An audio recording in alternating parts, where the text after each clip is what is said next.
Fils, c'est effectivement unique en Côte d'Or puisque c'est le plus important domaine de Côte d'Or. Nous avons cette chance de posséder plus de 130 hectares en Côte d'Or. Il y a exactement 12 hectares de grands crus et 74 hectares de premiers crus. Donc, on fait 86 hectares de premiers crus et grands crus.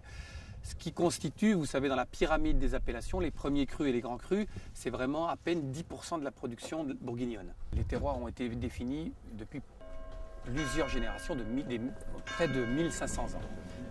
Ce sont les moines qui se sont installés les premiers ici et ils ont fait un travail considérable. Pensez que dans une vie, un vigneron ne fait que 50 millésimes. Donc 50 millésimes dans la vie d'un homme, c'est une toute petite expérience puisque toutes les conditions changent à chaque millésime.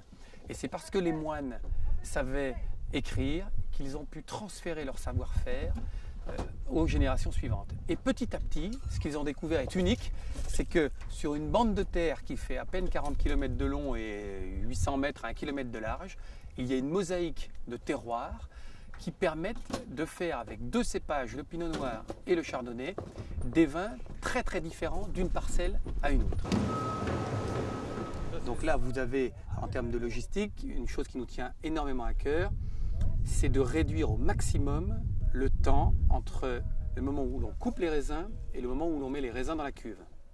Pourquoi des toutes petites caisses? Parce que ça permet d'avoir une épaisseur de raisin toute petite et donc les raisins, par leur propre poids, ne s'écrasent pas.